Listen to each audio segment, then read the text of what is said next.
सोचो, अगर कोई आदमी एक दिन उठकर डिसाइड करे कि मैं अपना खुद का देश बनाऊंगा, और सिर्फ सोचकर नहीं बल्कि सच में बना भी दे।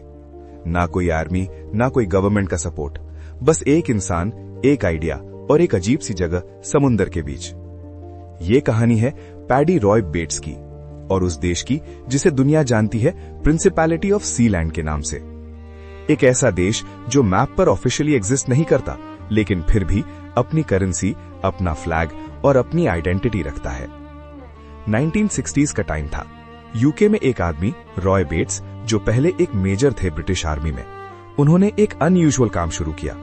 वो इल्लीगल रेडियो ब्रॉडकास्टिंग करते थे, जिसे पायरेट रेडियो कहा जाता था। उनका रेडियो स्टेशन था रेडियो एसेक्स, जहां से वो बिना गवर्नमेंट परमिशन के म्यूजिक और शोज ब्रॉडकास्ट करते थे। उस वक्त यूके गवर्नमेंट ने ऐसे स्टेशंस पर स्ट्रिक्ट बैन लगा दिया, लेकिन रॉय बेट्स रुकने वाले नहीं थे। उन्होंने सोचा, अगर मैं यूके के रूल्स से बाहर चला जाऊं तो कोई मुझे रोक नहीं सकता। और यहीं से शुरू होती है एक क्रेजी जर्नी। 1967 में रॉय बेट्स ने एक पुरानी मिलिट्री सी फोर्ट पर कब्जा कर लिया। इसका नाम था रफ्स टावर। ये फोर्ट वर्ल्ड वॉर 2 के टाइम बना था, समुंदर के बीच। और सबसे इंपॉर्टेंट बात, ये यूके के ऑफिशियल टेरिटोरियल वाटर्स के बाहर था। मतलब टेक्निकली ये किसी कंट्री का हिस्सा नहीं था। रॉय बेट्स ने इस जगह को अपना बना लिया और एक ऐसा डिसीजन लिया जो दुनिया को शॉक कर देगा। उन्होंने अनाउंस किया, ये अब एक नया देश है, और उस देश का नाम रखा गया principality of Sealand. Roy Bates ने खुद को प्रिंस रॉय डिक्लेयर कर दिया और अपनी वाइफ को प्रिंसेस जोएन। उन्होंने एक प्रॉपर कंट्री की तरह सब कुछ सेटअप करना शुरू किया। सीलैंड का अपना फ्लैग था, अपनी करेंसी थी, अपने स्टैम्प्स भी थे। ये सब सुनने में मजाक लगता है, लेकिन रॉय बेट्स इसको बिल्कुल सीरियस ले रहे थे। उन्होंने एक कॉन्स्टिट्यूशन भी बनाई और अपने देश के रूल्स डिफाइन किए। लेकिन असली ट्विस्ट अभी बाकी था। 1968 में यूके गवर्नमेंट ने सीलैंड के खिलाफ एक्शन लेने की कोशिश की। कुछ ऑफिशियल्स ने वहां अप्रोच किया, लेकिन रॉय बेट्स ने उन पर वार्निंग शॉट्स फायर कर दिए। केस कोर्ट तक पहुंचा। सबको लगा अब रॉय बेट्स फंस जाएंगे, लेकिन कोर्ट का डिसीजन शॉकिंग था। जज ने कहा, ये एरिया यूके जुरिस्डिक्शन के बाहर है, मतलब यूके का लॉ वहां अप्लाई नहीं होता। इसका मतलब यह था कि रॉय बेट्स ने जो किया टेक्निकली इल्लीगल नहीं था। और इसी एक डिसीजन ने सीलैंड को एक तरह का अनऑफिशियल रिकॉग्निशन दे दिया। अब सीलैंड सिर्फ एक आइडिया नहीं था, ये एक रियल एग्जिस्टेंस बन चुका था। लेकिन कहानी यहीं खत्म नहीं होती।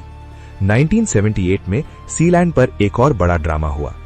एक जर्मन बिजनेसमैन अलेक्जेंडर एकेनबैक ने सीलैंड पर कब्जा करने की कोशिश की।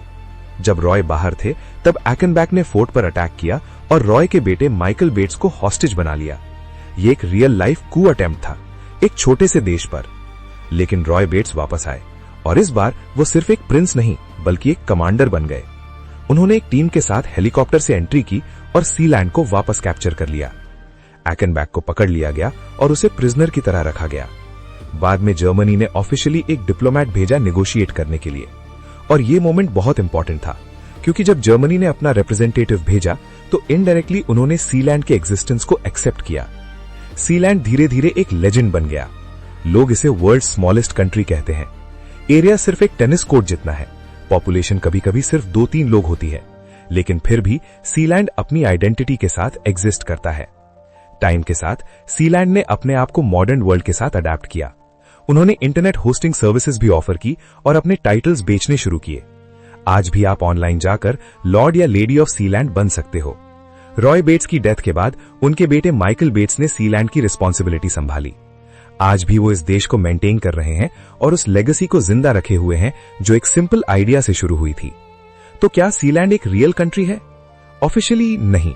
यूनाइटेड नेशंस या किसी मेजर कंट्री ने इसे रिकॉग्नाइज नहीं किया। लेकिन प्रैक्टिकली ये एक ऐसा एग्जाम्पल है जो बताता है कि बाउंड्रीज सिर्फ मैप्स पर नहीं होती, कभी कभी वो इंसान के दिमाग में होती हैं। ये कहानी सिर्फ एक आदमी की जिद की नहीं है।